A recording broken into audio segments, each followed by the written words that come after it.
Good morning, everyone. Today we will discuss three interconnected topics in molecular genetics: gene structure, DNA replication, and gene expression, along with its regulation. These concepts form the foundation of modern genetics.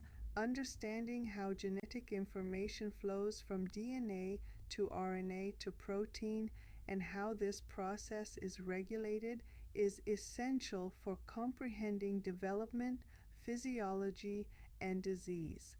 Let us begin with a fundamental question. How do 3 billion base pairs of DNA direct all physiological, biochemical, and anatomical functions of the human body? This is one of the most important questions in genetics. The answer lies in understanding genes, the genome, and their protein products. Each cell contains the same genome, yet cells become specialized: neurons, muscle cells, liver cells, because different sets of genes are expressed in each cell type. The regulation of this expression is what creates biological complexity from a limited number of genes. The expansion of information from genotype to phenotype involves multiple layers. First, DNA is transcribed into RNA. Second, RNA is translated into protein. Third, proteins carry out cellular functions that ultimately produce the phenotype, the observable characteristics of an organism. However, this linear pathway is an oversimplification. We now know that structural RNAs, like ribosomal and transfer RNAs, and regulatory RNAs, like microRNAs and long non-coding RNAs, are equally important. The exact mechanisms of how the genome produces the phenotype are still not fully understood and remain an active area of research. The human genome contains an estimated 20,000 protein coding genes. This number surprised researchers when it was first determined. It is much lower than expected, only about twice the number found in a fruit fly. Interestingly, the function of many of these genes remains unknown. Furthermore, the number of distinct proteins in the human body, the proteome, is much larger than 20,000. How is this possible? Through alternative splicing and post-translational modifications, a single gene can produce multiple different proteins. This is a key concept in modern genetics. A central concept in genetics is that one gene can produce multiple proteins. This occurs through two main mechanisms. First, alternative splicing. Different combinations of exons from the same pre-mRNA are joined together to produce different mRNA isoforms. Second, post-translational modifications such as phosphorylation, glycosylation, ubiquitination, and many others further diversify protein structure and function. The proteome, the entire collection of proteins in a cell or organism, is therefore much more complex than the genome would suggest. This complexity explains how 20,000 genes can support the intricate biology of a human being. It is important to understand that protein functions do not operate in isolation. Proteins work within protein networks, also called interaction networks or pathways. A single protein may interact with dozens of others. When a mutation alters one protein, it can disrupt an entire network, leading to disease. This is why genetic disorders can have widespread effects across multiple organ systems. Understanding these networks is a major challenge in systems biology and is crucial for developing targeted therapies. Genes are not evenly distributed across chromosomes. Some regions are gene-rich. For example, chromosome 11 contains approximately 1,300 protein-coding genes in a relatively small region. Other regions are gene-poor, large stretches of DNA with few or no genes. Understanding the chromosomal location of a gene is critical for diagnosing genetic diseases. When a patient presents with a suspected genetic disorder, cytogenetic analysis can identify deletions or duplications. Knowing the location helps us identify the causative gene and then study the function of the relevant protein. This is the foundation of medical genetics. Two important concepts in modern genetics are non-coding RNAs and allelic imbalance. Non-coding RNAs are transcribed from DNA but are not translated into protein.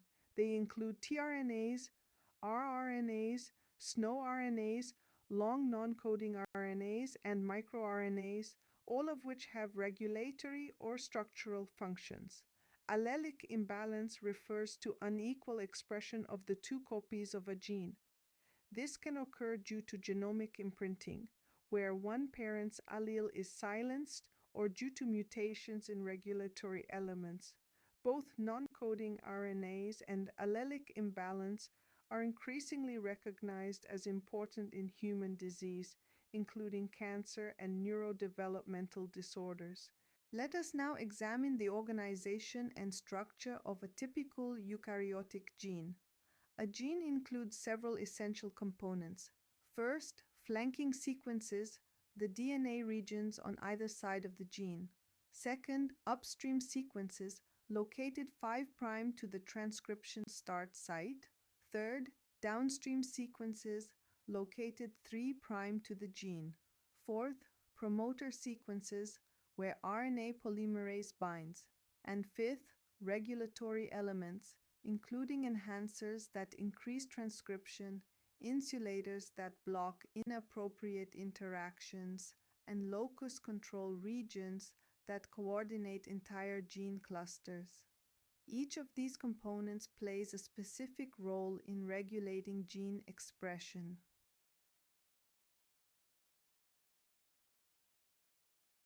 The transcription unit is the segment of DNA that is transcribed into a single RNA molecule.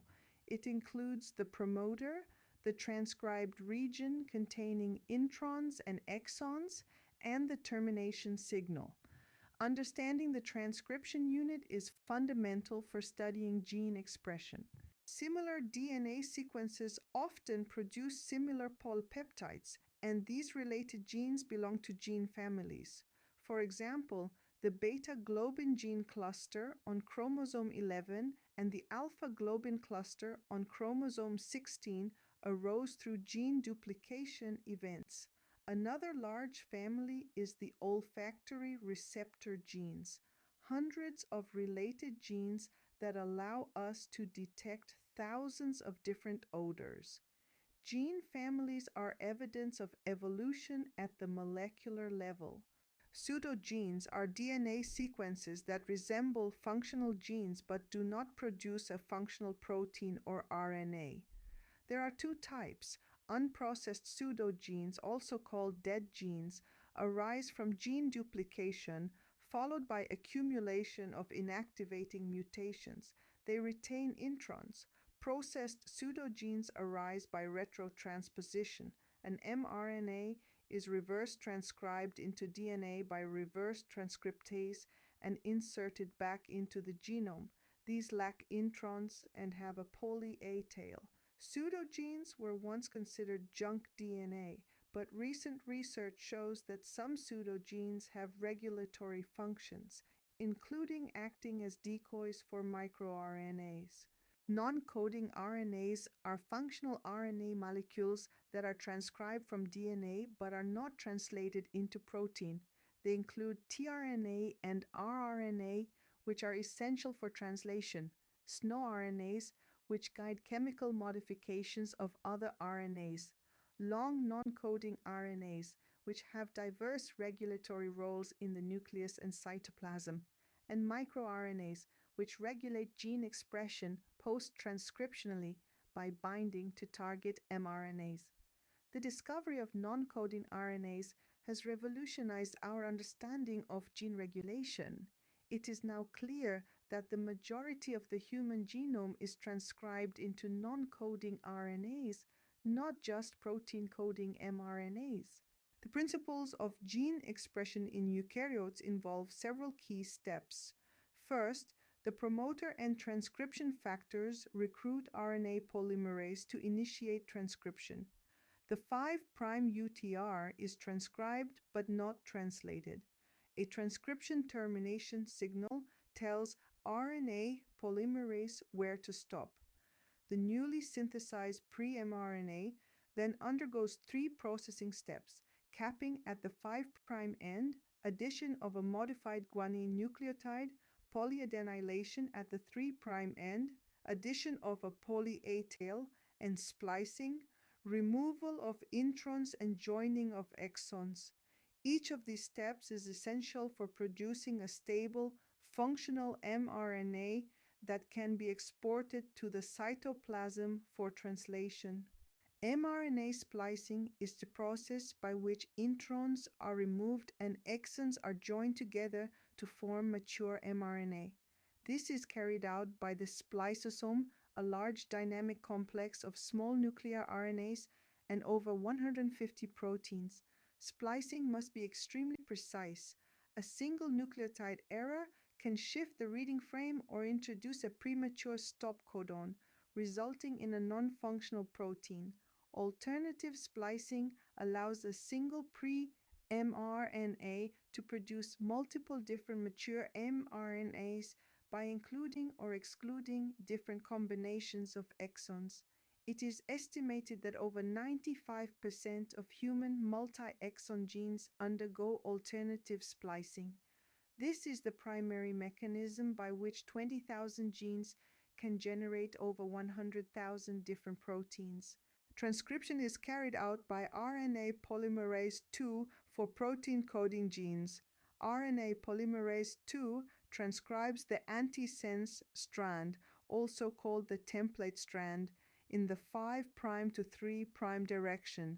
The sense strand, also called the coding strand, is not transcribed. It has the same sequence as the mRNA, except that thymine is replaced by uracil. Unlike DNA polymerase, RNA polymerase does not require a primer. It can initiate transcription de novo. Transcription continues until a termination signal, typically AAA in the RNA, is reached. This signal triggers cleavage of the RNA and addition of the poly-A tail.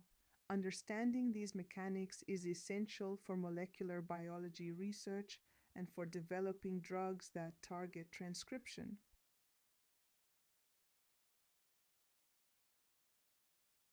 Polyadenylation is the addition of a poly-A tail, a string of 50 to 250 adenine nucleotides, to the 3' end of the pre-mRNA. This occurs after cleavage at the polyadenylation signal, typically A-WAA. The poly-A tail serves several critical functions. It protects the mRNA from degradation by exonucleases. It facilitates export of the mRNA from the nucleus to the cytoplasm, and it enhances translation by binding poly-A binding proteins that interact with the translation initiation machinery. Different polyadenylation signals can be used in different cell types or under different conditions, producing mRNA isoforms with different 3' UTR lengths. This is another layer of gene expression regulation.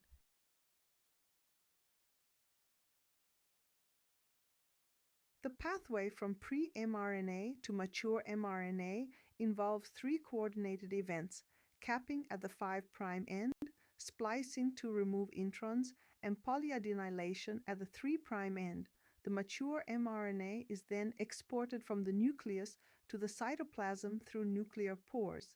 In the cytoplasm, the mRNA binds to ribosomes, which are composed of ribosomal proteins and ribosomal RNA, and is translated into protein with the help of tRNA molecules. Each of these steps is tightly regulated, and errors at any step can lead to disease. For example, mutations in splice sites cause approximately 15% of all genetic diseases. Translation is the process by which the mRNA sequence is decoded to produce a polypeptide chain. It occurs on ribosomes and has three phases. Initiation, the ribosome assembles at the start codon, typically AUG, which codes for methionine. Elongation, amino acids are added one by one. Each amino acid is delivered by a specific tRNA molecule that base pairs with the corresponding codon on the mRNA. Termination, when a stop codon UAA, UAG, or UGA is reached, the completed polypeptide is released from the ribosome. Translation is highly regulated. Cells can rapidly change which mRNAs are translated and how efficiently. Errors in translation can lead to misfolded proteins and diseases such as neurodegeneration. The mitochondrial genome is a circular DNA molecule of approximately 16 kilobases. It is inherited maternally in most species from mother to all offspring. Mitochondrial DNA has its own special RNA polymerase, distinct from nuclear RNA polymerase, and two promoters, one for each strand. Both strands are transcribed, producing long polycistronic RNAs that are then cleaved into individual mRNAs, tRNAs, and rRNAs. Mitochondrial DNA encodes only 37 genes, 13 protein coding genes, all involved in oxidative phosphorylation, 22 tRNAs, and 2 rRNAs. Mutations in mitochondrial DNA cause a range of mitochondrial diseases, particularly affecting high-energy tissues like muscle, brain, and heart. Examples include Leber hereditary optic neuropathy and Miller syndrome. The central dogma of molecular biology states that genetic information flows from DNA to RNA to protein. However, there are important exceptions. One exception is RNA editing, the alteration of nucleotide sequences in RNA after transcription before translation. In one common form of RNA editing, adenosine is deaminated to inosine. This reaction is catalyzed by ADAR enzymes.